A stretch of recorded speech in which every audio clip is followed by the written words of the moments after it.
నమస్కారం అండి. తెలంగాణ రాష్ట్ర వ్యాప్తంగా ఉన్నటువంటి ఆసరా పెన్షన్ లబ్ధిదారులకు ప్రభుత్వం నుంచి అనగా కొత్త పెన్షన్లు అయితే త్వరలోనే ఇవ్వబోతున్నారు. ఏ తేదీ నుంచి ఇస్తామని ఒక డేట్ అయితే వచ్చిందనమాట అప్డేట్. అదేవిధంగా తెలంగాణలో ఏదైతే ఆసరా పెన్షన్లు గుర్తింపు కార్డు ఉందో వాటిని అయితే కొత్త కార్డులు అయితే ఇవ్వనున్నారనమాట. ఇక ఈ నెల పెన్షన్లు ఏ తేదీ నుంచి జమ చేస్తారు, దీనికి సంబంధించి ప్రభుత్వం అయితే ఈ నెలలో కొన్ని కొత్తగా రూల్స్ ఇచ్చారనమాట. అదేవిధంగా స్కీమ్స్ కూడా ప్రారంభించబోతున్నారు. అవేంటి వీడియోలో తెలుసుకున్న ప్రతి ఒక్కరు కూడా సబ్స్క్రైబ్ చేసుకొని bell button all notification activate చేసుకోండి. ఇలా చేయడం వల్ల ప్రభుత్వం నుంచి వచ్చే 6 గ్యారెంటీలు, కేంద్ర ప్రభుత్వం నుంచి వచ్చే అదేవిధంగా ఆసరా పెన్షన్లకు సంబంధించి ఏ చిన్న అప్డేట్ వచ్చినా తెలుసుకుంటారనమాట మన భూమాల్లో. అదేవిధంగా లైక్ చేయడం మర్చిపోతున్నారు, వెంటనే లైక్ చేసి ముందుగా సపోర్ట్ చేయండి.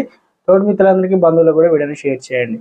తెలంగాణ రాష్ట్రంలో ఉన్నటువంటి ఆసరా పెన్షన్లకు సంబంధించి ప్రభుత్వం అయితే కాంగ్రెస్ ప్రభుత్వం అధికారం రాకముందుకు 2016 రూపాయలు 4016 రూపాయలు డబుల్ చేసి ఇస్తామని, అదేవిధంగా 4000 రూపాయలు 16 రూపాయలు ఇస్తుంది, 2000 రూపాయలు కలిపి 6000 రూపాయలు అందజేస్తామని చెప్పింది. ఇప్పటికీ కాంగ్రెస్ అయితే ప్రభుత్వం అధికారంలో వచ్చి 7 నుంచి దాదాపు 9 నెలలు అవుతుంది. ఇప్పటి వరకు కూడా ఆసరా పెన్షన్లు, కొత్త పెన్షన్లకు సంబంధించినవి ఊసే లేకపోవడంతో ఆసరా పెన్షన్లో మరి ఆందోళన నెలకొందనమాట. సో దీనికోసమైతే ఎదురు చూస్తున్నారు. పక్క రాష్ట్రమైనటువంటి ఆంధ్రప్రదేశ్లో 2 రోజుల్లోనే ఏదైతే పెంచిన పెన్షన్లు ఇవ్వడంతో రికార్డు అయితే సృష్టించారు. ఇక్కడ ప్రతి ఒక్కళ్ళు కూడా ఇంటింటికి వచ్చే మరి వార్డుకు సంబంధించినటువంటి సభ్యులు కావచ్చు, వాళ్ళని నియామకం చేసి ఇంటికే వచ్చి మరి పెన్షన్లు అయితే అందిస్తున్నారు. ఎక్కడున్నా కూడా తెలంగాణలో కూడా ఆ సిస్టాన్ని తీసుకురావాలని తెలంగాణ రాష్ట్ర వ్యాప్తంగా ఇప్పటికే ఏదైతే డబుల్ పెన్షన్లు తీసుకుంటున్నారో వారిని గుర్తించి ప్రతి నెల కొంతమందిని అయితే తొలగిస్తున్నారు అనమాట.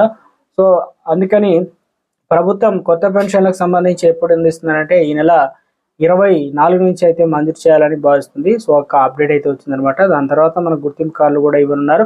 మీరు కనుక అర్హులైనట్లయితే గతంలో ప్రజాపాలన దరఖాస్తులు మిస్ చేసుకున్నా కానీ ఇప్పటికీ మీకు అర్హత ఉన్నట్లయితే ఎంపీడీఓ కావచ్చు, ఎంఆర్ఓ కార్యాలయానికి వెళ్ళి ప్రజాపాలన దరఖాస్తులు అయితే తీసుకుంటారనమాట. సో అలా కాకుండా కానీ ఈ నెల 17 తారీఖున మీరు అర్హులు ఉన్నట్లయితే అప్లికేషన్ అయితే చేసుకోవచ్చు అనమాట. తగిన డాక్యుమెంట్లు ఏదైతే క్యాష్ ఇన్కమ్ కావచ్చు, ఆధార్ కార్డు, రేషన్ కార్డు, ఫోటోలు కావచ్చు, ఫామ్ అయితే ఫిల్ చేసి ఇవ్వాల్సి అయితే ఉంటుందన్నమాట.